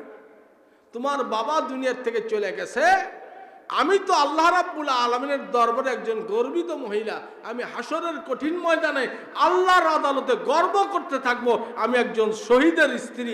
আমার স্বামী দ্বীনের জন্য, ইসলামের জন্য সে তার নিজের জীবনটাকে দুনিয়াতে বিলাই দিয়ে আসছে। আল্লাহ, আমি সেই শহীদের স্ত্রী, আমি আল্লাহর দরবারে গর্ব করতে থাকবো। তো ভালো কথা, তাহলে তুমি কাঁদো কেন? কাঁদি এই জন্য, ভালো করে খেয়াল করেন, কাঁদি এই জন্য, আজকে তুমি ছোট, আজকে তুমি যদি বড় হতে, আমি আল্লাহর আদালতে যেরকম ভাবে আজকে তোমার হাতে আমি তরবারি উঠাই দিতাম, তুমি ময়দানে লড়াই করতা, তুমি জিহাদের ময়দানে শাহাদত বরণ করতা, আমি জিহাদের ময়দানে, আল্লাহর আদালতে, হাসরের ময়দানে শুধুমাত্র শহীদের স্ত্রী নয়, শহীদের মা হিসাবেও গর্ব করতে পারতাম। দেখছেন ইমান কারে? আমিনু কামা আমানান নাস।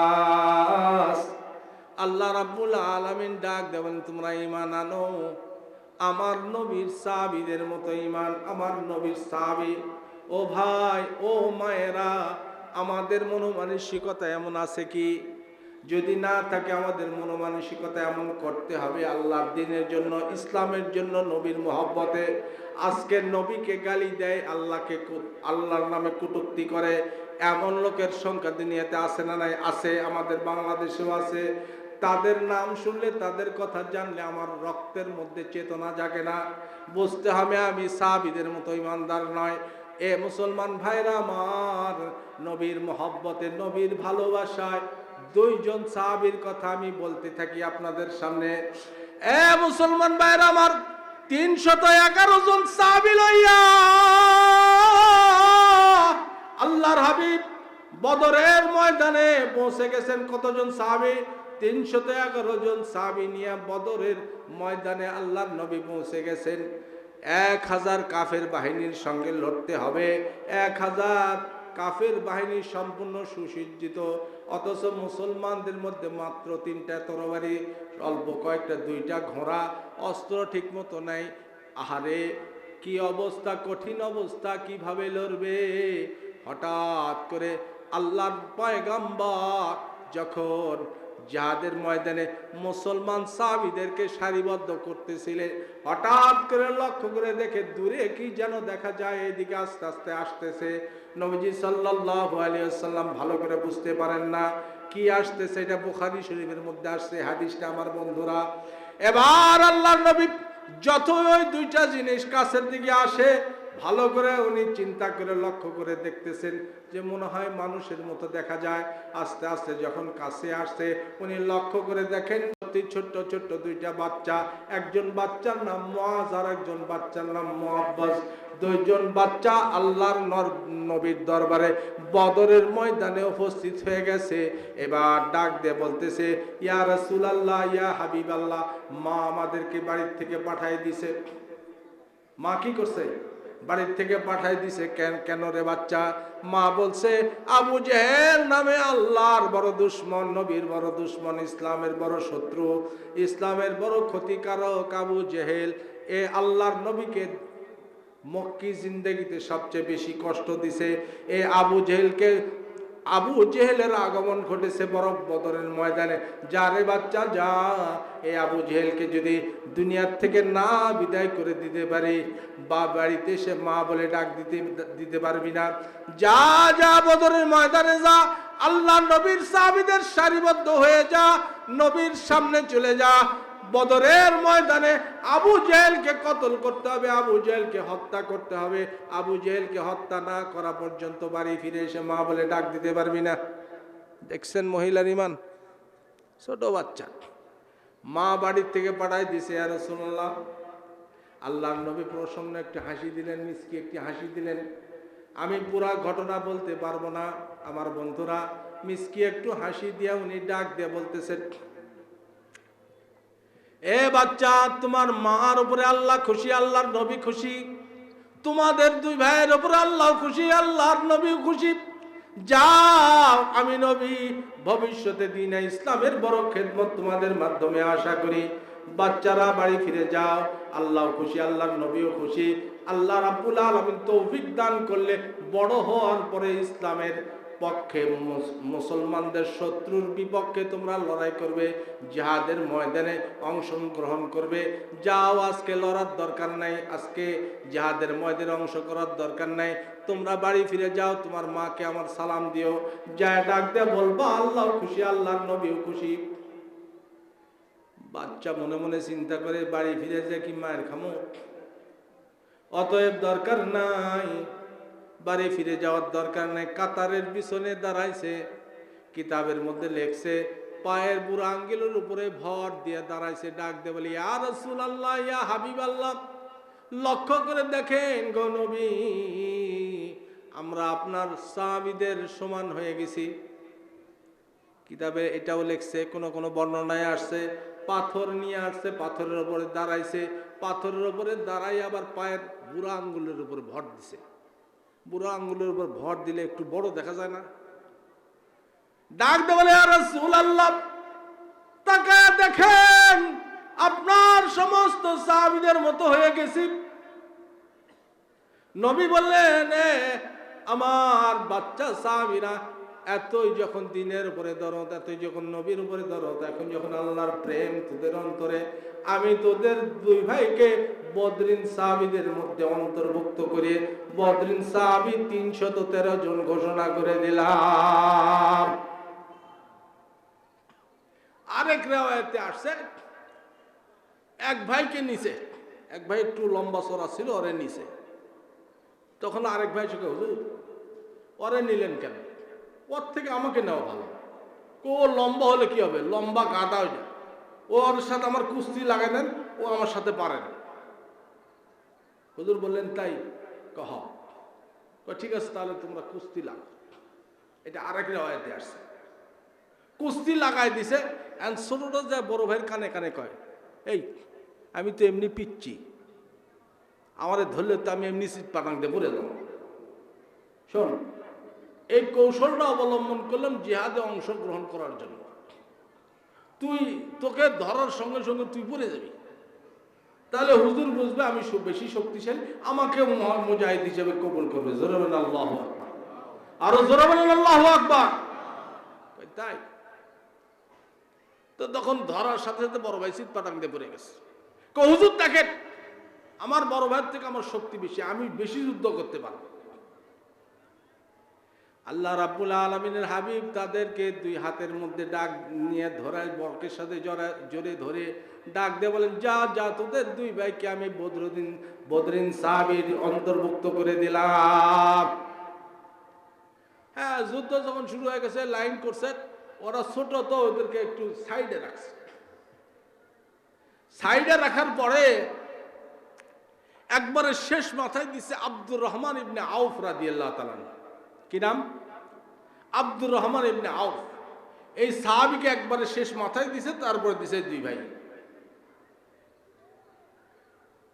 তো আব্দুর রহমান ইবনে আউফ রাদিয়াল্লাহু তাআলা উনি চিন্তা করতেছেন, যখন তুমুল লড়াই শুরু হয়ে যাবে, পুরা ময়দান যখন লড়াই একেবারে তুমুল আকারে শুরু হয়ে যাবে, যদি আমার পাশে একটু হিষ্টপুষ্ট বড় মানুষ থাকতো তাহলে তো আমি হেল্প পাইতাম। ছোট ছোট বাচ্চা, এরা তো আমার কোনো উপকারে আসবে না। আচ্ছা, যাই হোক, আল্লাহর নবী যেটা ফাইসলা করছে সেটা ঠিক আছে। বলার সঙ্গে সঙ্গে দু ভাই পাশ থেকে ডাক দেখো, চাচা গো, ও চাচা আব্দুর রহমান চাচা, আবু জেহেল কোনটা? একটু মেহেরবানি করে আবু জেহেলকে দেখায় দেন। জোরে বলেন আল্লাহু আকবার। একটু জিকির করেন, লা ইলাহা ইল্লাল্লাহ, লা ইলাহা ইল্লাল্লাহ। জোরে একটু উঠাই দাও, সামান্য একটু উঠাই দাও। লা ইলাহা ইল্লাল্লাহ, লা ইলাহা ইল্লাল্লাহ, লা ইলাহা ইল্লাল্লাহ।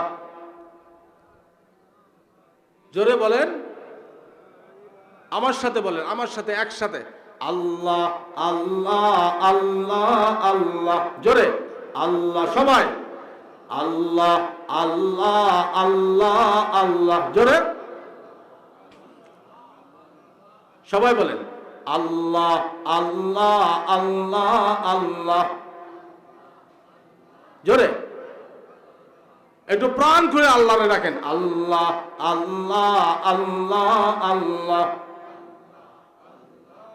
ভুবনে আল্লাহ, পবনে আল্লাহ, ভুবনে আল্লাহ, পবনে আল্লাহ, পাহাড়ে আল্লাহ, সাগরে আল্লাহ, আল্লাহ আল্লাহ আল্লাহ আল্লাহ। জোরে আল্লাহ আল্লাহ আল্লাহ আল্লাহ। মওত কালে বুঝতে পারবি, মিজান কালে বুঝতে পারবি, তাহার নামের কেমন গুণ। আল্লাহ আল্লাহ বল রে মুমিনগণ, আল্লাহ আল্লাহ আল্লাহ আল্লাহ। জোরে আল্লাহ আল্লাহ আল্লাহ আল্লাহ।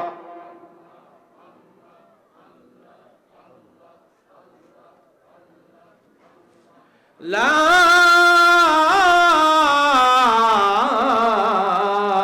ইলাহা ইল্লাল্লাহু মুহাম্মাদুর রাসূলুল্লাহ। কোন কথা বলতেছিলাম আমার বন্ধুরা, মনে আসেনি? মনে আছে? ছোট্ট বাচ্চা ডাক দিয়ে বলে, চাচা আব্দুর রহমান, ও চাচা, চাচা গো বলে দেন আবু জেহেল কোনটা? আব্দুর রহমান রাদিয়াল্লাহু তাআলা উনি চিন্তা করতেছিলেন কি, আমার কাছে যদি দুইটা হৃষ্টপুষ্ট জোয়ান মানুষ থাকতো তাহলে কিছু হেল্প পাইতাম, সহযোগিতা পাইতাম, সাহায্য পাইতাম। দুইটা ছোট্ট ছোট্ট ছেলে আমার কি উপকারে আসতে পারে, এটা চিন্তা করতেছিল না? এর মধ্যে দুই ছেলে ডাক দেখে, হুজুর চাচা আবু জেহেল কোনটা? কেন রে ভাতিজা, কি দরকার? আবু জেহেলকে কি করবি? চাচা মা বাড়ি থেকে বলে পাঠায় দিছে, আবু জেহেলকে যদি দুনিয়ার থেকে না আলাদা করতে পারি, বাড়িতে গেলে মা ডাকা নিষেধ। মা বলে ডাক দেওয়া যাবে না, আর যেদিন থেকে শুনেছি আবু জেহেল আল্লাহর নবীকে বেশি কষ্ট দিত মক্কি জিন্দেগিতে, সেদিন থেকে একটা মনে সুপ্ত দুঃখ ইচ্ছা, সেদিন থেকে মনের মধ্যে একটা ইচ্ছা পোষণ করেছি, যদি কোনোদিন আবু জেহেলের সঙ্গে দেখা হয়ে যায়, আবু জেহেল দুনিয়াতে থাকবে না হয় আমরা দুনিয়াতে থাকবো। জোরে কোন আল্লাহু আকবার। হয় আমরা দুই ভাই দুনিয়াতে থাকবো, না হয় আবু জেহেল দুনিয়াতে থাকবে। তা আবু জেহেল তো লিডার, নেতা। মুসলমানদের এই যে নিশিন্দারা মনে করেন এখানে মুসলমানদের সাহাবীদের কাতার সারিবদ্ধ করছে, আর ওই কর বৃন্দাবন পাড়া সুবিল ব্রিজ ওখানে ধরেন কাফেরদের কাতার লাইন করছে। এটা ফাঁকা জায়গা, মরুভূমি, ফাঁকা জায়গা। আবু জেহেল ঘোড়ার উপরে, পিঠের উপরে আরোহিত অবস্থায় সামনে দিয়ে যায় আর আসতেছে, যাচ্ছে আর আসতেছে, মহড়া করতেছে। আব্দুর রহমান বিন আউফ রাদিয়াল্লাহু তাআলা ডাক দিয়ে বললেন, ভাতিজা রে, ওই যে দেখ কাফের বিশাল বাহিনীর সামনে, তাদের 1000 বাহিনীর সামনে যে লোকটা পিঠের উপরে, ঘোড়ার পিঠের উপরে আরোহিত অবস্থায় যে লোকটা মহড়া করতেছে, এটা আর কেউ নয়, আল্লাহর দুশমন, নবীর দুশমন, ইসলামের চিরশত্রু আবু জেহেল। এখন এটা শোনার পরে আবু জেহেলকে দুই ভাইয়ের চেনা হয়ে গেল। এবার তারা মনে মনে দুই ভাই পরামর্শ করে, এই আমরা তো এমনি পিচ্ছি, আবু জেহেল লম্বা চড়া মানুষ, জুয়ান মানুষ, বড় মানুষ, আবার ঘোড়ার পিঠে, মরে মারমু কেমনে? আরেক ভাই গুতা দিয়া ডাক দেয়, কয়েক চিন্তার কোনো কারণ নাই। আবু জেহেল তুমুল লড়াই যখন শুরু হয়ে যাবে, যুদ্ধ শুরু হইতো আগে এক এক করে, এদিক থেকে একজন আসলো বা দুইজন বা তিনজন, এরকম করে বদরের ময়দানে 3 জন আসছে, ঠিক আছে। এরপরে সিগন্যাল পড়ার সঙ্গে সঙ্গে আল্লাহ নবীর যখন হুকুম দেয়, তারাও সবাই দলবদ্ধ হয়ে একবারে ঝাঁপায় পড়বে, মুসলমানও একবারে ঝাঁপায় পড়বে। এই ছোট্ট 2 ছেলে ডাক দিয়ে বলতেছে, যখন দলবদ্ধভাবে একবারে ঝাঁপায় পড়বে, পৃথিবীর আর কোনো টার্গেট নয়, আমাদের টার্গেট আবু জেহেল। তোমার কাজ হলো তুমি ঘোড়ার পায়ের মধ্যে আঘাত করে দিবা, আর আমার কাজ হলো আমি আবু জেহেলকে সাইজ করবো। জোরে বলেন আল্লাহু আকবার, আরো জোরে বলেন আল্লাহু আকবার। এ আমার মুসলমান ভাইরা, চুপচাপ 2 ভাই দাঁড়ায় আছে, কোনো কথা নাই, বার্তা নাই। হযরত আব্দুর রহমান বিন আউফ রাদিয়াল্লাহু তাআলা মনে মনে চিন্তা করতেছে, হায় রে, ছোট ছোট বাচ্চার ইমানের কত বড় শক্তি, আর যে মা বাড়ির থেকে পাঠায় দিছে সে মার কত বড় শক্তি। ও মা, আপনার ঘরেও সন্তান আছে, ইসলামের জন্য আপনার সন্তানকে ঘর থেকে বাহির করে দিবেন। অনেক মারা মাদ্রাসায় পড়তে দিতেছেন না, মাদ্রাসায় যেমন সোল ওই জায়গাতে একলা একলা থাকবে, কি অবস্থা হবে না হবে। এখান থেকে স্কুলে পড়াবো, হুজুর একটা নিয়ে কোরআন শরীফ পড়া শিখাবো, সমস্যা কি? বাড়িতেই থাকবে, বাড়িতে স্কুল থেকে বাড়ির থেকে স্কুলে যাতায়াত করবে, লেখাপড়া হবে।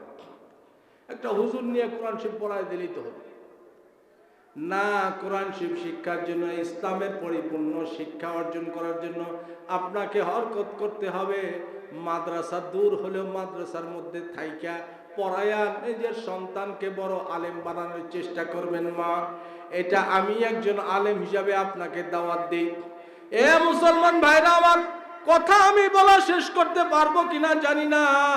5টা কাজ করলে 3টা পুরস্কার, মনে আছে কিনা আমার বন্ধুরা? আছে মনে?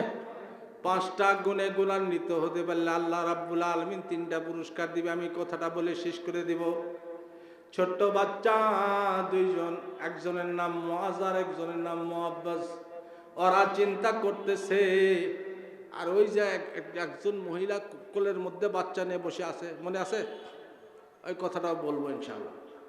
এ ভাইরা আমার, এবার ছোট্ট 2 জন বাচ্চা তাক লাগে আছে, কখন আল্লাহর পয়গম্বর তুমুল লড়াই করার ঘোষণা দিয়ে দেয়। তুমুল লড়াই করার ঘোষণা দেওয়ার সঙ্গে সঙ্গে আমরা 2 ভাই আবু জেহেলের দিকে ঝাঁপায়া পড়ব। দেখতে দেখতে এক সময় এসে গেল, তুমুল লড়াইয়ের জন্য আল্লাহর নবীর পক্ষ থেকে ইশারা এসে গেল, কাফেরদের পক্ষ থেকে আবু জেহেল টার্গেট দিয়ে দিল, ঝাঁপায়া পড়ো। সঙ্গে সঙ্গে ঝাঁপায়া পড়ছে, তোমার লড়াই শুরু হয়ে গেছে মুসলমান কাফেরের মধ্যে। মুসলমানের সংখ্যা 313 জন আর কাফেরের সংখ্যা 1000। মুসলমান ভাইরা আমার, মুসলমানের সংখ্যা বেশি না কাফেরের সংখ্যা বেশি? কার সংখ্যা বেশি? কাফের 1000, মুসলমান 313 জন। তার মধ্যে 2 জন আবার পিচ্ছি 2 জন আবু জেহেলকে টার্গেটের দিকে তাক লাগা চায় আছে। এরা এত ছোট, কিতাবে লেখছে ওরা যখন তরবারিটা এরকম করে ধরছে, তরবারির আগাটা মাটির মধ্যে ছেঁচড়ায়া যায়, আর তরবারির ডাঁট যেটা হাতল যেটা সেটা মাথার উপরে, তরবারির আগা মাটি দিয়ে ছেঁচড়ায় যাচ্ছে। এরকম 2 ভাই রওনা দিচ্ছে। হঠাৎ করে আবু জেহেল সামনে পড়ে গেছে। আবু জেহেল মনে মনে চিন্তা করতেছে, মুহাম্মদ সাল্লাল্লাহু আলাইহি সাল্লাম, আব্দুল্লাহর ছেলে মুহাম্মদ কত বড় বোকা। ছোট্ট ছোট্ট বাচ্চাদেরকে পর্যন্ত জিহাদের ময়দানে আনার থেকে বিরত রাখে নাই, ছোট্ট ছোট্ট বাচ্চাদেরকে পর্যন্ত আনছে। এইটা ভাবতে ভাবতে এক ভাই ঘোড়ার পায়ের মধ্যে আঘাত করছে। সঙ্গে সঙ্গে আমার মুসলমান ভাইরা, আপনাদের সামনে যে খোঁটাটা দেখতে পারতেছেন, এই খোঁটাটা এই জামানার সবচেয়ে ভালো দা, যে দার মধ্যে খুব ধার, সেই দাটা যদি আপনার হাতে দেওয়া হয়, এই বাঁশটাকে কি আপনি এক কোপে কাটতে পারবেন? এক কোপে কাটা যাবে? ওই গাছটাকে কি এক কোপে কাটা যাবে? ছোট্ট চিকন গাছ কাটা যাবে না। আমার মুসলমান ভাইরা, ছোট্ট বাচ্চা যার তরবারির ডাঁটটা মাথার উপরে, তরবারির আগাটা মাটি দিয়ে ছেঁচড়ায় যায়, ছোট বাচ্চা, এমন ছোট বাচ্চা তরবারির পায়ের, ঘোড়ার পায়ের মধ্যে। কাফের যারা হত্যা হয়েছে, যারা মৃত্যুবরণ করছে মুসলমানের তরবারির আঘাতে, বুকের উপর যখন উঠছে, তখন আবু জেহেলের অবস্থা খুব খারাপ, জীবন যায় যায় অবস্থা, এখনো মরে নাই। বুকের উপরে বসার সঙ্গে সঙ্গে গ্যাঙ্গাইতে বলতেছে, কে? তখন আব্দুল্লাহ ইবনে মাসউদ রাদিয়াল্লাহু তাআলা আনহু বলতেছে, আমি মুহাম্মদুর রাসূলুল্লাহ সাল্লাল্লাহু আলাইহি সাল্লামের সাহাবী, আল্লাহর বান্দা আব্দুল্লাহ ইবনে মাসউদ। কি চাও? আল্লাহর নবীর নির্দেশে তোমার মাথাটা আলাদা করতে চাই, তোমার মাথাটা নিয়ে যাব। আচ্ছা ঠিক আছে, ভালো করে খেয়াল করবেন, মাথা তো নিবা, সকলের মাথা তো কাটবাই থুতির নিচে। মাথা কাটলে থুতির নিচেই তো কাটে, জবাই করলে। আপনারা যে কুরবানির সময় জবাই করেন, থুতির নিচে কাটেন না? তো মাথাটা তো নিবা, এই থুতির নিচে কাটবা। তা আমার একটা অনুরোধ, আমার একটা রিকোয়েস্ট, সেটা হলো আমার মাথাটা কাটার সময় একটু এই যে বুকের কাছ দিয়ে গলাটা রেখে, গর্দানটা রেখে মাথাটা কাটবা। কি লাভ? কি জন্যে করবো এটা? মাথাটা যখন রাখবা, তখন আমার মাথাটা একটু উঁচু দেখা যাবে, লোকে বলবে এটা নেতা ছিল। চিন্তা করছেন কত বড় বদমাইশ।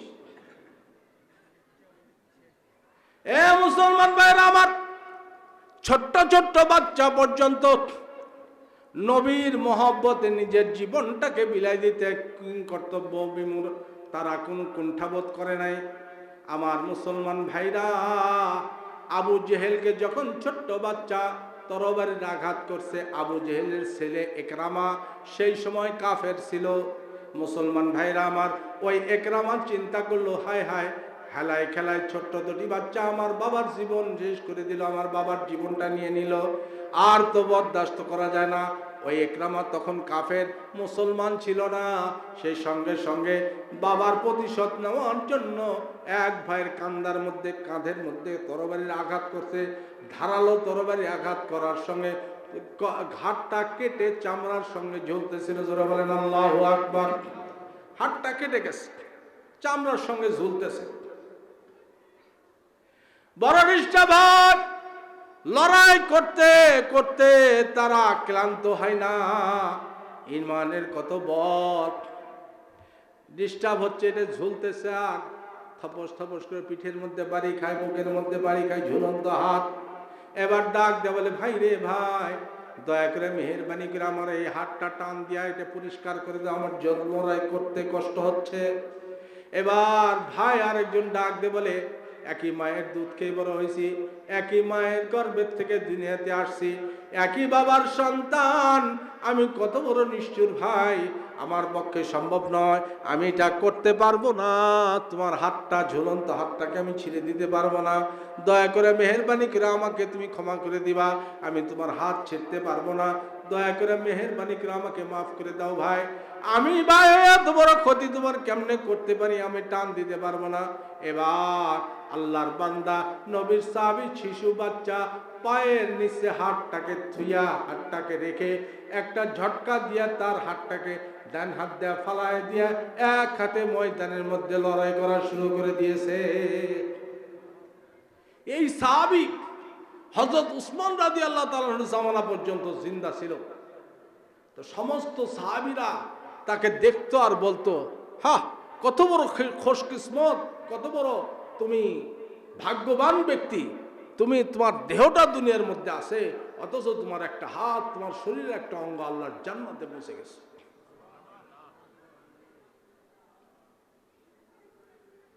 যেই সমস্ত ব্যক্তিরা আল্লাহর দ্বীনের জন্য শাহাদাত বরণ করবে, আল্লাহ রাব্বুল আলামিন ডাক দেবেন তাদেরকে তোমরা মৃত্যু বলো না, তারা আমি আল্লাহ রাব্বুল আলামিনের কাছে জীবিত। জোরে কান সুবহানাল্লাহ। লম্বা ঘটনা, এই জিহাদের ময়দানে, বদরের ময়দানে 70 জন কাফের হত্যা হয়েছিল, 70 জনকে আটক করা হয়েছিল। ঘোড়াও কম, তরবারিও কম, জীর্ণ শীর্ণ কয়েকটা তরবারি, জীর্ণ শীর্ণ কয়েকটা উট লইয়া, জীর্ণ শীর্ণ কয়েকটা ঘোড়া লইয়া আল্লাহ রাব্বুল আলামিন বিশাল বাহিনীর মাধ্যমে, বিশাল বাহিনীর পক্ষে তাদের বিজয় দিয়ে দিয়েছে। জোরে কোন সুবহানাল্লাহ। আমার মুসলমান ভাইরা, আমি আপনাদেরকে বুঝাইতেছিলাম, দেখেন মহিলা মা নবীর প্রেমে, নবীর ভালোবাসার কারণে দুটি সন্তানকে উৎসর্গ করে দিছে, জিহাদের ময়দানে পাঠায় দিছে। আর একজন মহিলা মদিনার বাড়ির মধ্যে ছোট্ট বাচ্চাকে নিয়ে কাঁদতেছে, মনে আসেনি, কোলের মধ্যে বাচ্চা, মার চোখের পানি বাচ্চা মুছে দেয় আর ডাক দেয়, বলে, মা গো তুমি কেন কাঁদো? বাবা, আজ থেকে কিছুদিন পূর্বে তুমি যখন আরো ছোট ছিলে, তোমার বাবাকে আমি জিহাদের ময়দানে পাঠাই দিয়েছিলাম তরবারি হাতে লইয়া, তোমার বাবা জিহাদের ময়দানে যুদ্ধ করতে করতে শাহাদাত বরণ করেছে। আজকে আমি এই জন্য কাঁদি, তুমি যদি বড় হতে, তুমি যদি আজকে যুবক হতে, তোমার হাতে তরবারি উঠাই দিতাম, তুমি লড়াই করতে করতে জিহাদের ময়দানে শাহাদাত বরণ করতে, আমি শুধুমাত্র জিহাদের ময়দানে শহীদের মা না, শহীদের স্ত্রী না, শহীদের মা হিসাবেও আল্লাহর আদালতে গর্ব করতে পারবো। এবার ছোট্ট বাচ্চা কোলের মধ্যে ডাক দিয়ে বলে, মা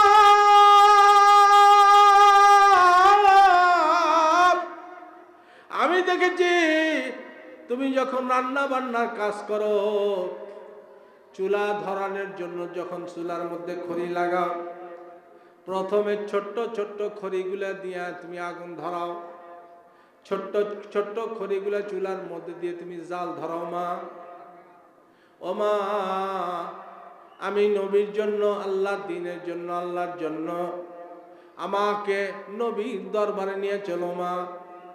বাচ্চা পিরাপিরি করে মাকে নবীর দরবারে নিয়ে গেছে। পর্দার মধ্যে মহিলা, ছোট্ট বাচ্চা দেখা যায়, মার চেহারা দেখা যায় না। নবী ডাক দিয়ে বললেন, তুমি কে, কি জন্য আসছো? আমার বাচ্চা আমাকে নিয়ে আসছে, আমি আপনার অমুক শহীদ সাহাবের স্ত্রী। কি বলো, কি হয়েছে, আমাকে খুলে বলো। এবার ডাক দে বলে, ছোট্ট বাচ্চা আপনার সঙ্গে কথা বলবে। ছোট্ট বাচ্চা ডাক দে বলে, ইয়া রাসূলুল্লাহ, ইয়া হাবিবাল্লাহ, আমার মা বলেছে আমার বাবা শাহাদাত বরণ করেছে, সেজন্য মা খুশি, হাসরের ময়দানে আল্লাহর আদালতে আমার মা শহীদের স্ত্রী হিসাবে আল্লাহর আদালতে গর্ব করতে পারবে। হুজুর, আমার মা দুঃখ প্রকাশ করে, আমি যদি বড় হতাম, আমার মা আমাকে জিহাদের ময়দানে পাঠায় দিয়া আমি যদি শাহাদাত বরণ করতাম, আমার মা আল্লাহর আদালতে শহীদের মা হিসেবে গর্ব করতে পারত। শহীদের মা হিসাবে পরিচয় দিতে পারতো। আমি ছোট, সেই জন্য আমার মার দুঃখ। হুজুর গো, আমি আমার মার দুঃখ গোসল করতে আসছি, মোচন করতে আসছি। সেটা হলো, আমার মাকে আমি দেখেছি, আমার মা যখন রান্না বান্না করার জন্য চুলার মধ্যে আগুন ধরায়, আমার মা ছোট্ট ছোট্ট খড়িগুলিকে আগে আগুন লাগায়, ছোট্ট ছোট্ট খড়িগুলি আগে চুলার মধ্যে দেয়। ছোট্ট ছোট্ট খড়িগুলি প্রজ্বলিত হওয়ার পরে, আগুন ধরার পরে তখন বড় খড়িগুলি লাগায়। হুজুর, আমি তো জিহাদের ময়দানে লড়তে পারবো না, তরবারি ধরতে পারবো না। আমি আসছি আমার মার আশা পূরণ করার জন্য। আমি যেন ময়দানে শাহাদত বরণ করি। কিভাবে শাহাদত বরণ করব, কিভাবে আমি যুদ্ধ করব? ও হুজুর, দয়া করে মেহেরবানি করে, আপনার সাহাবীর হাতে তো এক হাতে ঢাল থাকবে আর এক হাতে তরবারি থাকবে, মেহেরবানি করে লোহার ঢাল না নিয়া আমার এই বুকের কলারটা ধরে আপনার সাহাবীরা আমার কাফের বেঈমানদের তীর আর ধনুকের সামনে, কাফেরদের তরবারির সামনে আমাকে ঢাল হিসাবে ব্যবহার করবে। কাফেরদের তীর এসে আমার বুকে লাগবে, কাফেরদের তরবারি এসে আমার বুকে লাগবে, আমি ময়দানে শহীদ হয়ে যাব, দুনিয়ার থেকে শহীদ হয়ে চলে যাব। আল্লাহর আদালতে আমার মা শহীদের মা হিসাবে আল্লাহর আদালতে গর্ব করতে পারবে। জোরে বলেন আল্লাহু আকবার। আরো জোরে বলেন আল্লাহু আকবার। নারায়ে তাকবীর। একটু জিকির করেন, লা ইলাহা ইল্লাল্লাহ, লা ইলাহা ইল্লাল্লাহ, লা ইলাহা ইল্লাল্লাহ, লা ইলাহা ইল্লাল্লাহ, লা ইলাহা ইল্লাল্লাহ,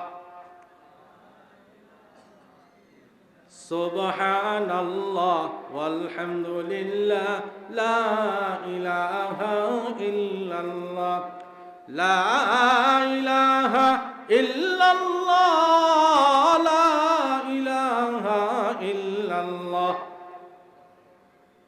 প্রধান বক্তা কই নিয়ে এসো, প্রধান বক্তা নিয়ে এসো।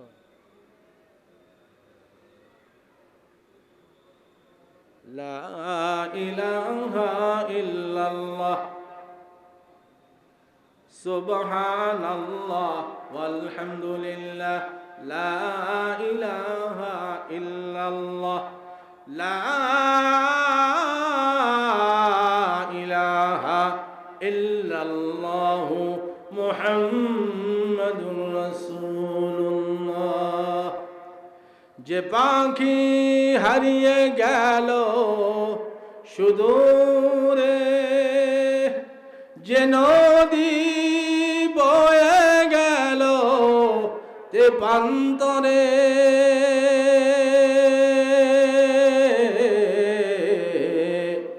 সে পাখি সে নদী হয় যদি এত সুন্দর, না জানি তাহলে তুমি কত সুন্দর, কত সুন্দর।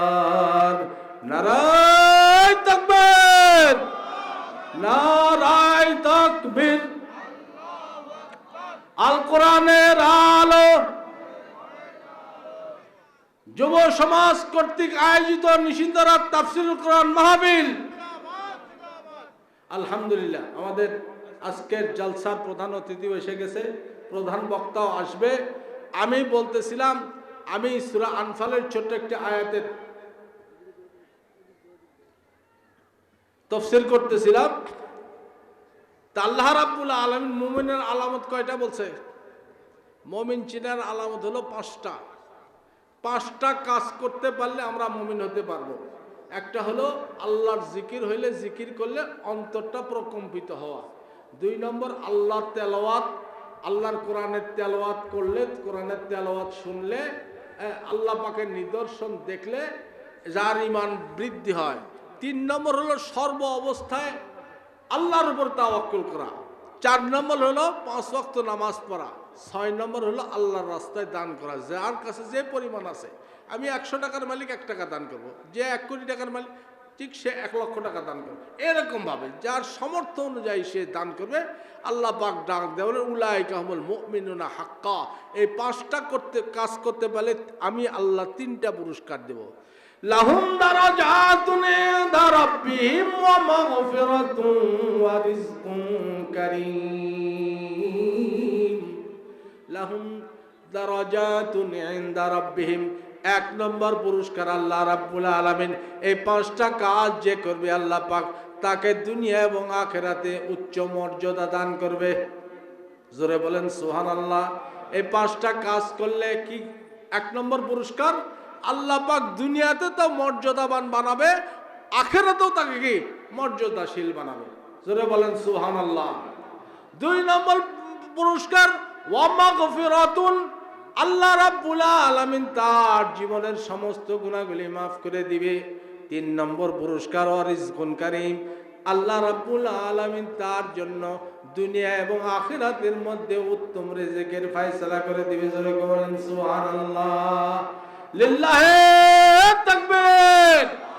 আল্লাহ রাব্বুল আলামিন আমাদেরকে 5টি কথার উপর আমল করার তৌফিক দান করে। ভাঙ্গা ভাঙ্গা গলায়, ভাঙ্গা ঘন্টা, ভাঙ্গা ভাঙ্গা ভাষায় 2-1টি কথা আলোচনা যাই করছি, আমাকে এবং আপনাদের সকলকে এর উপর আমল করার তৌফিক দান করে। আমাদের এই তাফসীর মাহফিলকে আল্লাহ পাক কবুল আর মঞ্জুর করে। এই এলাকার সমস্ত মানুষকে আল্লাহ পাক পূর্ণাঙ্গ হেদায়েতওয়ালা বানায় দেয়। আমাদের এই ছেলেকে আল্লাহ রাব্বুল আলামিন পরিপূর্ণ ঈমানওয়ালা বানায় দেয়। সাথে সাথে আল্লাহ রাব্বুল আলামিন দুনিয়ার সবচেয়ে মর্যাদাশীল সম্মানী ব্যক্তি, এমনি আল্লাহ পাক সম্মান দিছে যথেষ্ট, আল্লাহ পাক আরও সম্মানওয়ালা বানায় দেয়। ইসলামের খেদমত করতে পারে, দ্বীনের খেদমত করতে পারে, 5 ওয়াক্ত নামাজি হতে পারে। আল্লাহ পাক মুমিন মুত্তাকি হিসেবে কবুল আর মঞ্জুর করে নেয়। ওয়া আখিরু দাওয়ানা আলহামদুলিল্লাহি রাব্বিল আলামিন। আসসালামু আলাইকুম ওয়া রাহমাতুল্লাহি ওয়া বারাকাতুহু।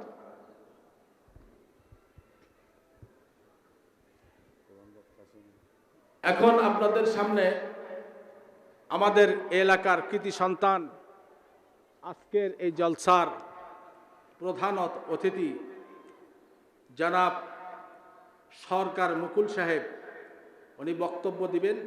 ওনার বক্তব্যর পরপরই আমাদের প্রধান বক্তা উনি শাহজালাল নেয়ামতপুরী সাহেব উনি পৌঁছে গেছেন, উনি আসবেন। উনি ওনার প্রধান অতিথির বক্তব্যের পরপরই উনি বয়ান করবে। এখন আমি অনুরোধ করতেছি আমাদের এলাকার কৃতি সন্তান, আজকের জলসার